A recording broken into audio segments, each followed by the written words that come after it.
అండి అందరూ బాగున్నారండి. ఈ రోజైతే ఓలా షోరూమ్‌కి అయితే వెళ్ళిపోతున్నామండి. మన బండి అయితే ఇచ్చాం కదండీ! బండికి ఎంత అయిందని అడిగితే ఒక్క రూపాయి కూడా అవ్వలేదమ్మా. మీకు ఫ్రీ వారంటీ ఉంది 3 ఇయర్స్.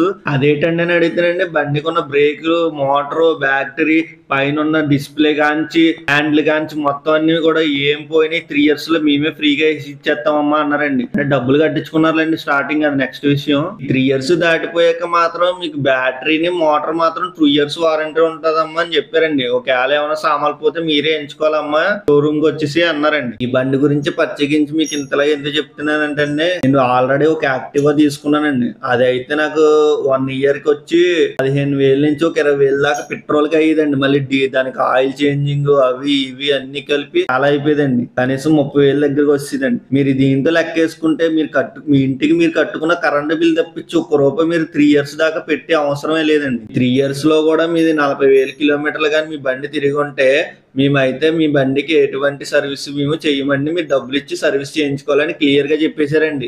నా స్కూటీ వచ్చండి 17,000 కిలోమీటర్లు తిరిగిందండి. ఈ 17,000 కిలోమీటర్లు కూడా నేను రఫ్ అండ్ టఫ్ వాడడం వల్ల తిరిగిందండి. నేను ఈ బండి గురించి ఇంత పర్టికల్ గా చెప్పడానికండి ఇప్పుడున్న సిచ్యువేషన్ లో ఏపీలోని పెట్రోల్ బండ్లు కన్నా ఇలాంటి ఎలక్ట్రికల్ బండ్లు, ఓలా బండ్లు చాలా బెటర్ అండి. కొంచెం మంచి కంపెనీ ఉన్నది తీసుకుని ఆరాంగా తోలుకుంటే మనకు రూపాయి మిగులుతుంది కానీ రూపాయి పోదండి. అదైతే నేను క్లియర్ గా చెప్తున్నాను. ఈ బండికండి ప్లస్ పాయింట్ వచ్చండి లోకల్ తిరగడానికి చాలా బాగా పనిచేస్తుందండి. మైనస్ పాయింట్ వచ్చండి లాంగ్ అయితే తిరగడానికి అస్సలు పనిచేయదండి. ఇది మన వీడియో ఎక్కడ దాకా రీచ్ అవుతుందని తెలియట్లేదండి. మీ ఊరి పేరు అయితే కామెంట్ సెక్షన్ లో కామెంట్ చేయండి. అలాగే మన ఛానల్ ఎవరన్నా సబ్స్క్రైబ్ చేసుకోకపోతే ప్లీజ్ సబ్స్క్రైబ్ చేసుకోండి.